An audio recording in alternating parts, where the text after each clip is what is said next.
amigos, música de Clara Cantore con Florcita.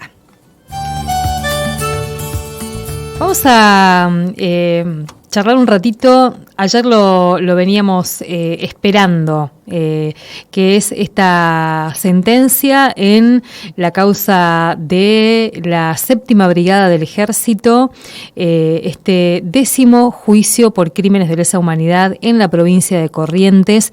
Decíamos una mega causa que posibilitó volver a reconstruir cómo operó el terrorismo de Estado en nuestra región y cuál fue, en este caso, la preponderancia y el rol que jugó esta 7ª Brigada con asiento en esa provincia.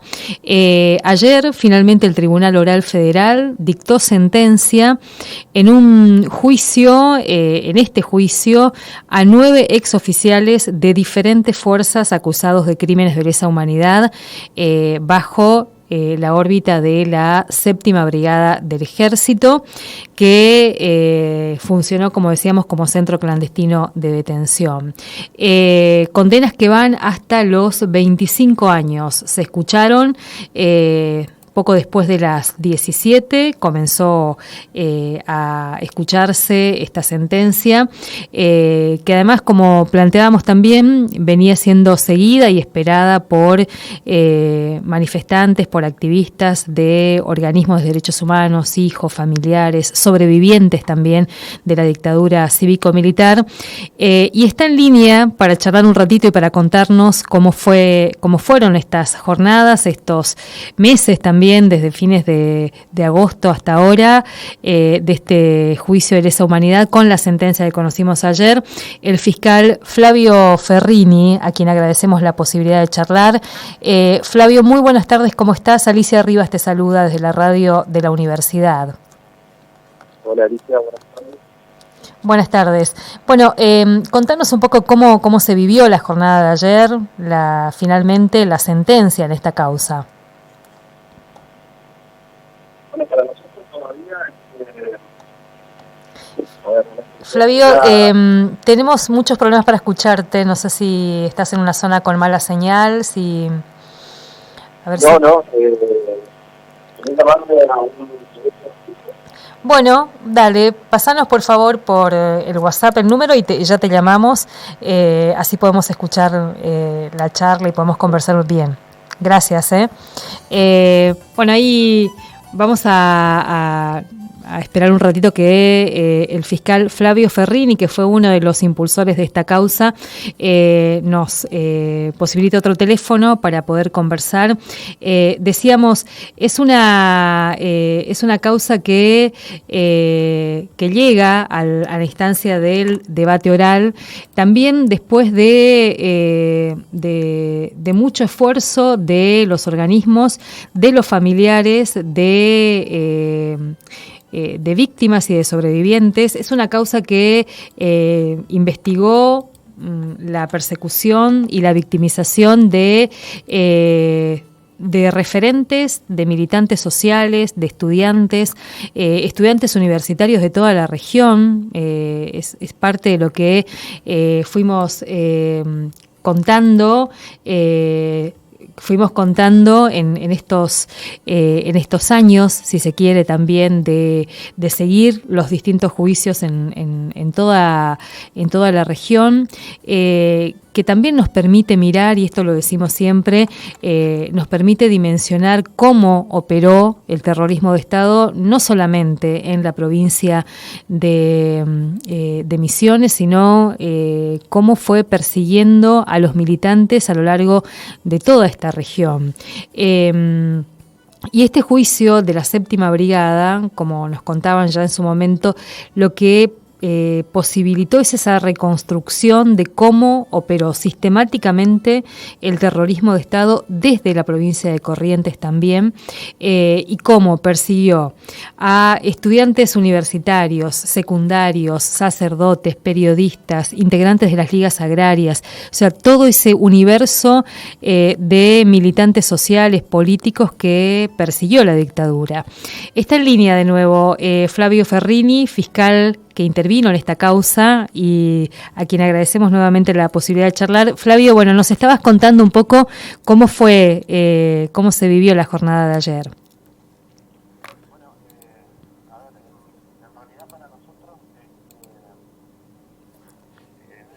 Vista matemático, por así decirlo, la sentencia en principio es muy positiva, porque de 9 personas que logramos llevar a juicio al final, porque las imputaciones originarias eran muchas más, hay personas que por razones de edad han ido siendo apartadas a lo largo de este tiempo, ya que no estaban en condiciones de afrontar el juicio.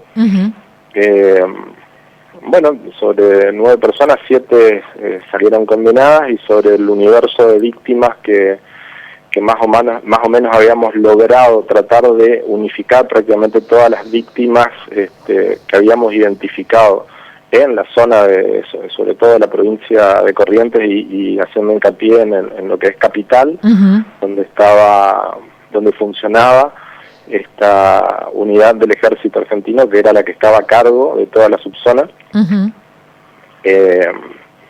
Prácticamente salieron todas las víctimas con alguien responsabilizado por sus hechos, o sea, lo cual desde un punto de vista matemático, como te decía, para nosotros es en principio reparador. Ahora, desde otro lugar, también debo decir que en los casos de las víctimas que por las cuales no logramos responsabilizar a alguien, nos queda un sabor muy amargo, digamos. Y escuchamos algunas absoluciones justamente, ¿no? Sí, pero a ver, hay absoluciones que tienen que ver con hechos que nosotros prácticamente no acusamos al final, otras con cuestiones muy técnicas que fueron depuradas a lo largo del juicio.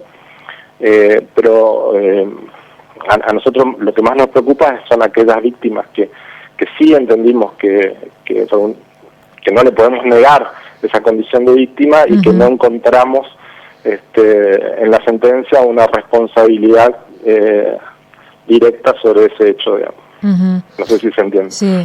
Un poco también, seguramente en los fundamentos se irá como entendiendo un poco mejor, ¿no? Para entender la logicidad del razonamiento al que arriban los jueces para endiligar responsabilidad en algunos casos y en algunos otros, en estos que te estoy diciendo no, tenemos que esperar los fundamentos de la sentencia, claramente. Volviendo un poco al tema de los imputados, digamos, vemos desde personal del ejército, pasando por gendarmería. Contanos un poco qué es lo que se reconstruye ahí en relación a estos actores, digamos. ¿Qué lógica se reconstruye acá? A ver, para tratar de dibujar el cuadro, digamos, primero tengo que irme un poquito para atrás y contarte que hace algunos años, ya bastantes años te diría, nosotros logramos juzgar una causa que se conoció como Regimiento 9. En el Regimiento 9, que tenía su asiento también en la ciudad de Corrientes, funcionaba la jefatura del área militar que ocupaba parte de esta zona geográfica, digamos. En ese momento, de acuerdo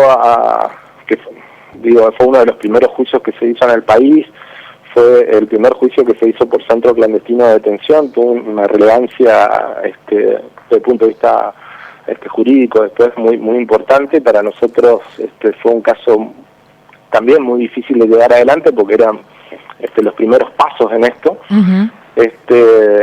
Habíamos llevado un universo de víctimas bastante chico, digamos, que a lo largo del desarrollo de la investigación y posteriormente del desarrollo del juicio aumentó considerablemente. Entonces ahí teníamos en principio determinados los grupos operativos, digamos, de ejecución de lo que fue el terrorismo de Estado, y cuando termina ese juicio nos encontrábamos con la situación de que había un universo de víctimas mucho más grande, por los cuales a las cuales no le habíamos dado respuesta desde el punto de vista de que no habían personas que habían sido señaladas como responsables de sus hechos, particularmente. Entonces con eso en la cabeza se inicia esta otra causa que era mucho más voluminosa, y también con la idea de avanzar en las responsabilidades, digamos. ¿Qué quiero decir con esto? Te hablé de Regimiento 9. Sí. La Brigada Séptima, que también tenía su sede en nuestra ciudad, era una unidad de ejército que estaba jerárquicamente por encima del regimiento, y donde, desde el punto de vista de los reglamentos de la época que diseñaban el sistema represivo, esta venía a ser la gran unidad de combate para afrontar el problema en ese momento de lo que llamaban subversión.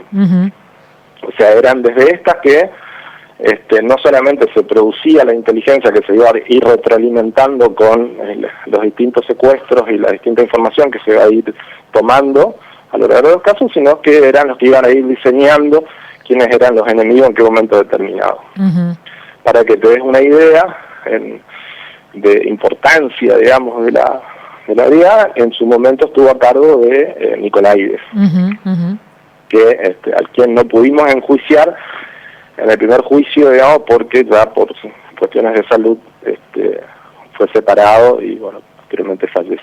Bajo la órbita de la Séptima Brigada, el Regimiento 9 era un centro clandestino más, digamos, ¿no? Claro, lo que sí hay que entender es que el sistema de represión a lo largo de los pocos años, en realidad, que son los que nosotros lo estudiamos o lo vamos viendo, va mutando. Una cosa es en el 75, otra cosa es al inicio del 76, otra cosa es cómo se preparan en el 76 para afrontar algo un poco más grande, digamos, desde el punto de vista de la represión, y después en el transcurso de los años siguientes, digamos. En el año 75, cuando se inicia el proceso de represión a cargo de las Fuerzas Armadas y de Fuerzas de Seguridad ya subordinadas, antes de la dictadura, hay que preparados, decir, ¿no? ¿Cómo? Antes de la dictadura, inclusive. Antes de la dictadura, inclusive. Pero eso está en los propios reglamentos internos de cómo van subordinando las fuerzas de seguridad, cómo van zonificando el país mucho antes y cómo van aplicando los planes de represión antes del inicio, del puntapié inicial de lo que fue la toma del poder en el 76. En el 75, nosotros lo que tenemos es la conformación de un área dentro de lo que era la jefatura de la policía de la provincia como un área de detención de detenidos políticos, ya en ese momento a cargo del área militar. Y esto es importante decirlo porque figura, incluso está documentado, digamos, hay documentos de la época, incluso como el libro de entrada y salida de detenidos que dicen, bueno, a disposición del área militar, el tal militar le da la libertad a fulano. Queda claro que el funcionamiento era a exclusivo cargo de, en este caso, de la autoridad que estaban a disposición de la brigada y del regimiento 9 de infantería de esta ciudad. Flavio, y las condenas después, más... en el 76 se forma, van conformando en algún momento del 76, van armando el centro clandestino, que ya tiene mucha más crudeza y una cosa mucho, un infierno mucho peor, en el regimiento 9 de infantería, que es un pabellón que arman ahí para los detenidos políticos, además de tener otros lugares clandestinos, algunos que no hemos llegado a identificar. Flavio, y la responsabilidad de el capitán del ejército Juan Carlos de Marchi y el coronel Horacio Losito, que son los que obtuvieron una condena más alta, ¿qué responsabilidad se le pudo adjudicar ahí? ¿Por qué estas condenas? A ver, estas personas ya fueron condenadas anteriormente en el caso denominado Regimiento 9, y allí se probó que eran las personas que integraban justamente el grupo operacional que tenía a su cargo llevar adelante los operativos de secuestro, los operativos de detenciones, los operativos de muchas veces de tortura para obtener información, digamos, de las personas que estaban detenidas, y eran las personas que tenían que estaban operacionalmente a cargo del centro de detención que funciona en el Regimiento 9 y no lo puedo decir genéricamente porque varían de acuerdo a los tiempos que cada uno de ellos estuvo en funciones en el regimiento, en los distintos lugares donde funcionaron estos centros de detención de personas perseguidas políticas, digamos.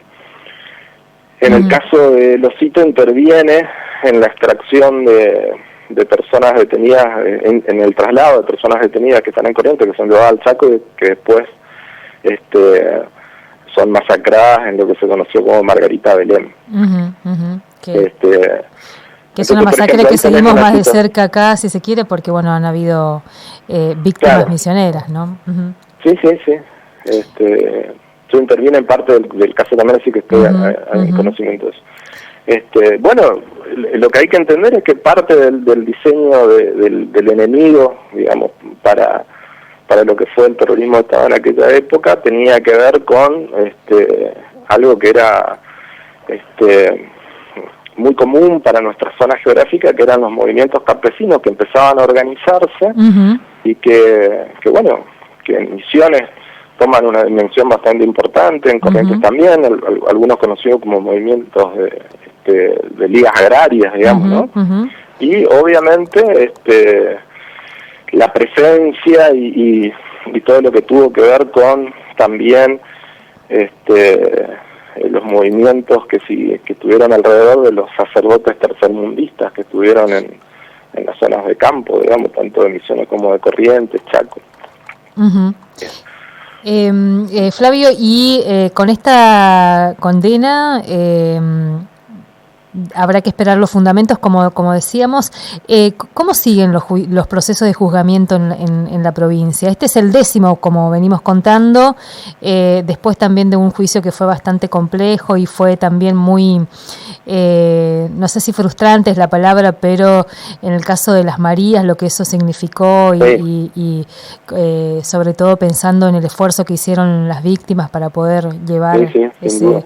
Y en este caso, después de esta causa, ¿cómo sigue? ¿Hay otros juicios en agenda? ¿Están investigando, instruyendo? En este caso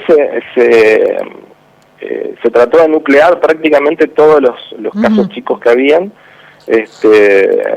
y bueno, se armó este caso por eso con tantas víctimas, digamos, prácticamente para nosotros estaríamos cerrando esta categoría de procesos, digamos. Nos queda un caso más, que es un remanente de un caso que se dio en el interior, en la zona de Goya, también con ligas agrarias, que bueno, eso está en instrucción en el Juzgado Federal de Goya, y yo la verdad que no sé el estado procesal actual, digamos. Flavio, bueno, mil gracias por este tiempo, No, por favor, gracias a ustedes. Hasta luego. Hablábamos con el doctor Flavio Ferrini, que es fiscal